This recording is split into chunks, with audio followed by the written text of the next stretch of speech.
cadre আহ্বায়কে মঞ্চত ভাষণ এৰি নাচিবলৈ কেতিয়া আৰম্ভ কৰে যেতিয়া তেখেতৰ ভাষণৰ প্ৰভাৱ একেবাৰে নিস্তেজ হৈ পৰে আজি মুছলমানৰ মাজত গৈ মুখ্যমন্ত্ৰীয়ে নাচিবলৈ আৰম্ভ কৰিছে এই পৰ্যায়লৈ কেতিয়া গৈছে কেইদিনমানৰ আগলৈকে মই মুছলমানক তিৰস্কাৰ কৰোঁ কেইদিনমানৰ আগলৈকে মই মুছলমানক মিয়াক মই বেয়া পাওঁ সাদা খালে বিড়ি খাবলৈ পালে মিয়াক ভোট দিব মুছলমান মহিলা সন্তান জন্ম দিয়া মেচিন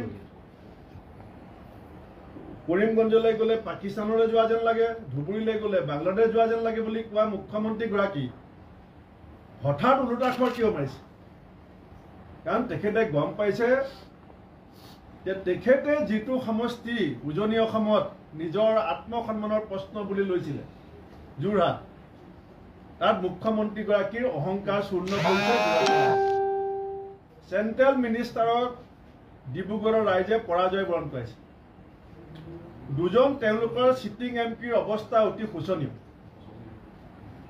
এজন এমএলএ তেওঁলোকে প্ৰাৰ্থী হিচাপে প্ৰক্ষেপ কৰিছিলে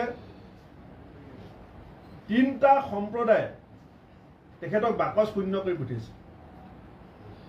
গোৰ্খাসকলক ৰঞ্জিত দত্ত ডাঙৰীয়াই যি অপমান কৰিছিলে আজিলৈকে বিজেপিয়ে মাত নিদিলে দুখীয়া মানুহ বুলি কৈ প্ৰেমলাল গঞ্জক যি অপমান কৰিছিলে